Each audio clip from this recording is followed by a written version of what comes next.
Mesdames, Messieurs, bonjour. Bienvenue à une nouvelle édition de notre programme Midi au Caire. Commençons tout de suite notre tournée avec cette nouvelle.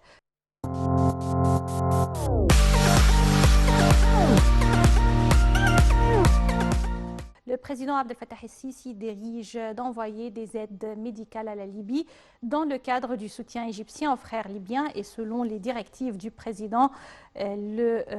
président de la République, chef suprême des forces armées, un avion militaire a décollé de la base aérienne de l'Est du Caire, transportant de grandes quantités de médicaments et de fournitures médicales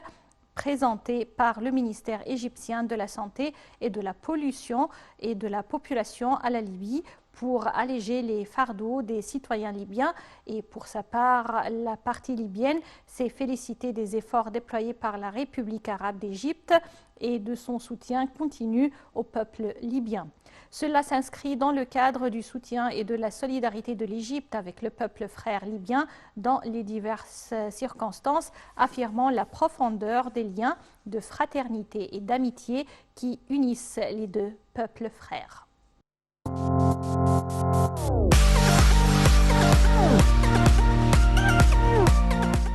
L'Égypte condamne fermement l'attaque terroriste qui a visé la ville de Poulialam dans la province de Logar au centre de l'Afghanistan qui a fait des dizaines de morts et de blessés. Selon un communiqué du ministère des Affaires étrangères, l'Égypte, gouvernement et peuple présentent des sincères condoléances au gouvernement et au peuple de la République islamique d'Afghanistan, ainsi qu'aux familles des victimes de l'opération terroriste brutale, souhaitant un prompt rétablissement aux blessés.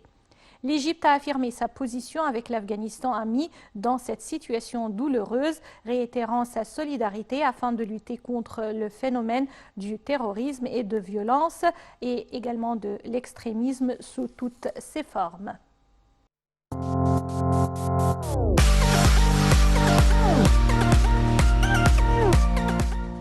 L'Égypte adresse ses condoléances au Mexique après l'effondrement d'un pont.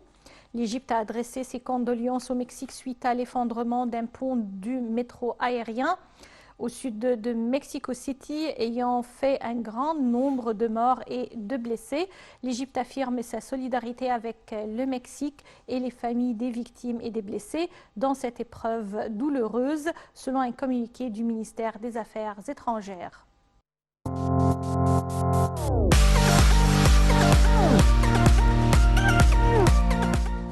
Le président Abdel Fattah el-Sisi s'est réuni avec le Premier ministre Dr Mostafa Madbouli, la ministre de la Planification et du Développement économique Dr Hala Saïd, Madame le président du Conseil national pour la femme Dr Maya Morsi et le chef du Centre des politiques économiques à l'Institut national de la planification Dr Khaled Zakaria Mohamed Amin. Le porte-parole de la présidence de la République a déclaré que la réunion avait pour objet de présenter les efforts du gouvernement égyptien soutenant le lancement du rapport sur le développement humain en Égypte en coopération avec le programme des Nations Unies pour le développement PNUD au Caire après que le rapport a été interrompu près de 10 ans depuis 2011. Plus de détails avec Marwa Arafa et Ayachel. Le président Abdel Fattah el-Sisi s'est réuni avec le Premier ministre Mostafa Madbouli, la ministre de la Planification et du Développement économique Hala Saïd, le président du Conseil national pour les femmes Maya Morsi et le chef du Centre des politiques économiques à l'Institut national de la planification Khaled Zakaria Mohamed Amin. Le porte-parole de la présidence de la République a déclaré que la réunion avait pour objet de présenter les efforts du gouvernement égyptien soutenant le lancement du rapport sur le développement humain en Égypte en coopération avec le programme des Nations Unies pour le développement au Caire, après que le rapport a été interrompu près de 10 ans depuis 2011. Le porte-parole a ajouté que le rapport mentionné dépend du cadre conceptuel pour parvenir à un développement global en ce qui concerne les aspects économiques, politiques, sociaux et culturels, ainsi que le renforcement du développement humain, l'investissement, la réforme économique et sociale, ainsi que promouvoir la durabilité environnementale afin d'atteindre les objectifs de développement durable. Le rapport est basé sur plusieurs axes principaux comprenant la réforme économique et la mise en place d'une base pour un lancement développemental, des programmes de protection sociale visant à parvenir à un contrat social plus complet en Égypte, investissement dans le capital humain à travers l'éducation, la santé et le logement décent. Outre l'axe de la nouvelle renaissance de la femme égyptienne, ainsi que la gestion des systèmes pour la protection de l'environnement, le développement du processus de gouvernance pour créer un système efficace de gestion des affaires de l'État et de la société. À cet égard, Monsieur le Président a chargé le gouvernement de procéder à une documentation minutieuse pour tous les efforts de l'État concernant tous les secteurs au niveau de la République au cours des dernières années, afin de fournir des données précises et détaillées sur les efforts de développement complets et approfondis s'étendant à tous les aspects de la vie en Égypte, ce qui soutient les capacités de surveillance, d'analyse et d'exactitude des indicateurs publiés par les institutions spécialisées au processus de développement en Égypte.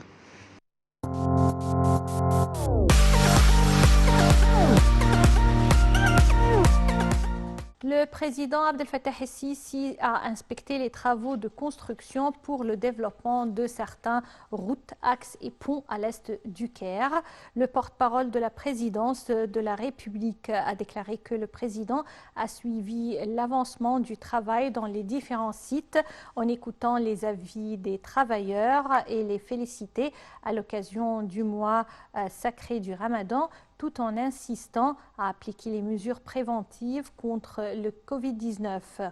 Plus de détails avec Marwa Arafa et Ayachel. Le président Abdel Fattah el-Sisi a inspecté les travaux de construction pour le développement de certaines routes, axes et ponts à l'est du Caire. Le porte-parole de la présidence de la République a déclaré que le président a suivi l'avancement du travail dans les différents sites en écoutant les avis des travailleurs et les féliciter à l'occasion du mois sacré du Ramadan, tout en insistant à appliquer les mesures préventives contre le Covid-19. De même, Monsieur le Président a inspecté les travaux du développement à proximité de l'aéroport international du Caire, passant par la rue Abdelhamid Badawi et son intersection avec la route d'autostrade, ainsi que l'extension du quartier de Madinat Nasr, qui comprend l'extension de ses axes à 6 voies de circulation sur chaque direction. En plus de construire un certain nombre de ponts pour faciliter la circulation, ainsi qu'élargir les routes internes des quartiers résidentiels environnants, pour s'intégrer au développement global du réseau routier de la région. De plus, Monsieur le Président a également inspecté le réseau des ponts et les nouveaux axes principaux mis en œuvre dans le quartier de Madinat Nasr, y compris le pont El Saka et le pont de Tariq El Nasr près du club El Ahli, mettant fin à l'embouteillage dont souffrait le quartier en réalisant le flux de trafic requis, s'intégrant à une série d'autres nouveaux axes et ponts dans les régions et quartiers de l'Est du Caire.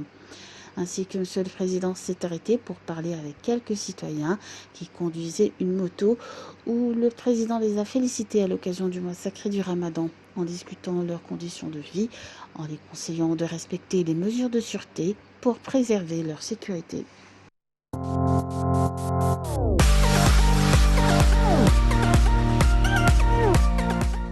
La ministre du Commerce et de l'Industrie, Nevin Guémé, a affirmé que le ministère tenait à activer les efforts que l'État égyptien adopte pour promouvoir l'industrie automobile nationale, et c'est dans le but de placer l'Égypte sur la carte de la fabrication et de l'exportation de voitures mondiales. Lors d'un entretien par visioconférence avec le PDG du constructeur automobile Nissan, Guillaume Cartier, Mme Guémé a indiqué que le gouvernement cherchait à attirer davantage d'investissements locaux et étrangers vers l'industrie automobile, ce qui contribue à l'approfondissement des industries de l'automobile et à l'augmentation de l'avantage concurrentiel. Le constructeur Nissan est un partenaire stratégique de l'État égyptien, a-t-elle dit, soulignant l'importance de tirer profit des expériences dont jouit la compagnie pour l'implantation de l'industrie en Égypte au profit de la production vers le marché local et l'exportation vers les marchés du Moyen-Orient et du continent africain.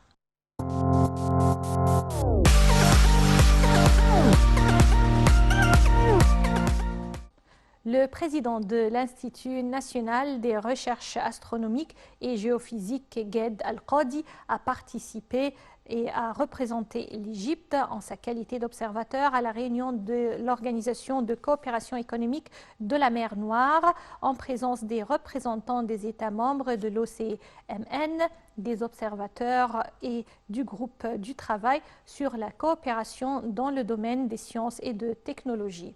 S'adressant lundi à la presse, M. Al-Qadi a indiqué avoir avancé un rapport au ministère de l'Enseignement supérieur et de la recherche scientifique sur les détails de la réunion. Dans le rapport, M. Al-Qadi a passé en revue les rapports de certains États membres sur la situation actuelle et les politiques des sciences et de la technologie, notamment pendant la pandémie de coronavirus, faisant état d'une grande similitude entre les efforts de ces pays et ceux consentis par l'État égyptien pour approfondir la politique et la culture d'innovation entre la communauté de la recherche scientifique et toutes les catégories du peuple.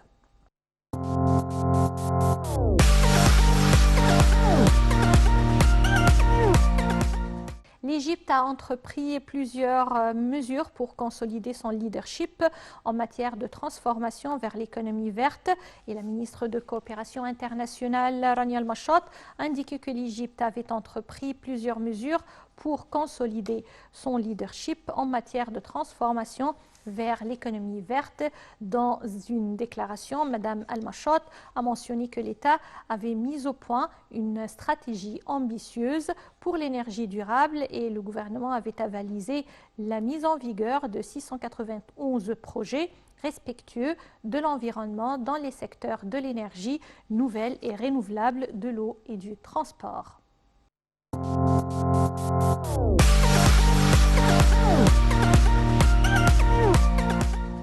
Le mot-clé du développement et de la stabilité est la jeunesse. La ministre de l'Immigration et des Affaires des Égyptiens à l'étranger, Nabila Makram, a souligné que la direction politique égyptienne est convaincue que le mot-clé du développement et de la stabilité est la jeunesse et que l'État insiste à plusieurs reprises dans sa méthodologie sur l'autonomisation des jeunes et leur participation à la prise de décision. Lors d'une réunion virtuelle à travers Zoom avec 2 jeunes Égyptiens à l'étranger, dans le cadre des activités du Centre du ministère de l'Immigration pour le dialogue avec les jeunes étudiants à l'étranger MEDCE, pour étaler leur expérience politique, Mme Makram a jugé important de renforcer la communication avec les jeunes politiciens qui se trouvent à l'étranger et à l'intérieur pour se rapprocher de la jeunesse égyptienne qui jouait un rôle important dans cette phase de l'histoire de la patrie.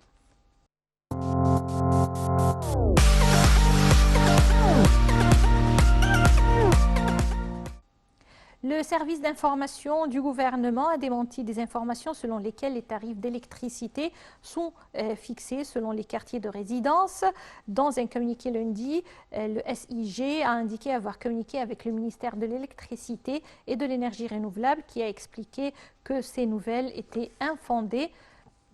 et le tarif est fixé selon la consommation des citoyens,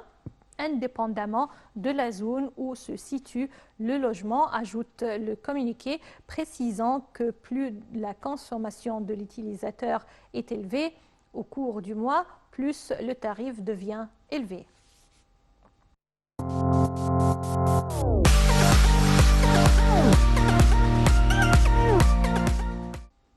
Coopération entre l'OAI et Samco Égypte pour la mise en œuvre des projets en Égypte et dans la région arabe et africaine. Le président de l'Organisation arabe pour l'industrialisation, l'OAI, Abdelmenem Al-Taras, a signé un protocole de coopération avec la compagnie Samco Égypte. Et c'est dans le cadre de directives du président Abdel Fattah el-Sisi de renforcer la coopération entre les institutions de l'État industriel et exploiter les capacités industrielles nationales pour mettre en œuvre 2 projets nationaux de développement. Dans un communiqué, M. Al-Tarras a salué les expériences dont jouit la compagnie Samco en matière de mise en œuvre des projets nationaux en Égypte, en Afrique et au Moyen-Orient, affirmant l'accord sur la coopération et la complémentarité pour la mise en œuvre de projets conformes à la vision Égypte 2030. Il a souligné l'importance de parvenir à une intégration conjointe dans de nombreuses industries, y compris le caoutchouc, l'acier inoxydable, l'industrie des fibres, les matériaux de construction et les finitions modernes et d'autres domaines de développement.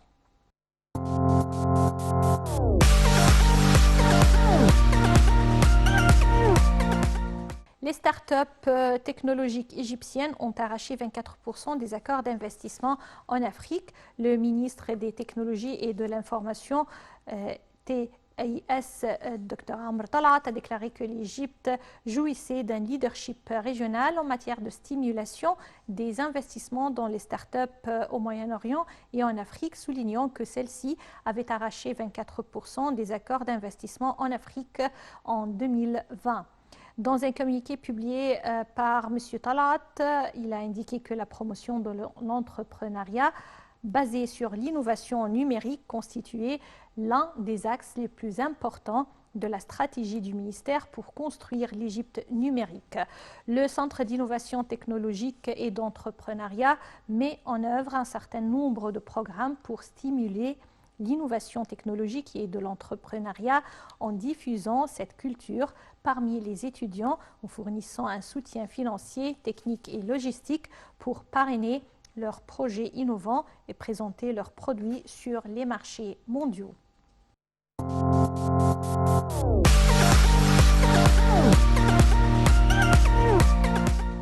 Des mesures prises pour faire face aux variants indiens du coronavirus. Le conseiller du président de la République pour les affaires de santé, Mohamed Awad Teguiddine, a souligné que des mesures exceptionnelles et préventives avaient été prises pour empêcher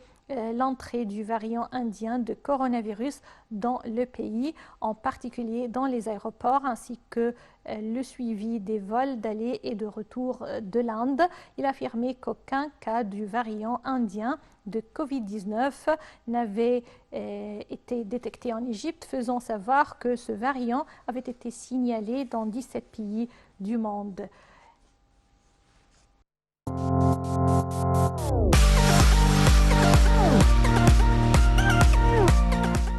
Où la ministre d'État pour l'immigration et des affaires des Égyptiens à l'étranger, Nabila Makram, a annoncé le lancement d'une application mobile pour apprendre la langue arabe après la fête du Petit Bayram, en coopération avec le ministère de l'Éducation et de l'Enseignement technique et Dar Nahdat Misr. Madame Makram a fait cette annonce lors de sa participation par visioconférence à un colloque organisé par l'Académie de la langue arabe sur l'initiative présidentielle intitulée Parler l'arabe, en présence du président de l'Académie, Salah Fadl. Dans son allocution, Mme Makram a indiqué que l'initiative Parler arabe était parrainée par le président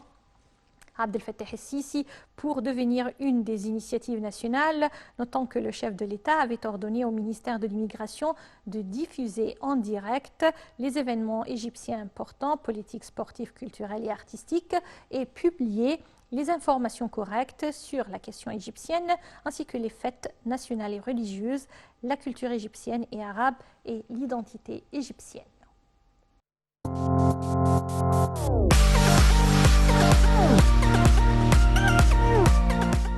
Mesdames, Messieurs, avec cette nouvelle, nous parvenons au terme de cette édition de Midi au Caire. Passez d'excellents moments avec la suite de nos programmes sur NLTV International. Au revoir.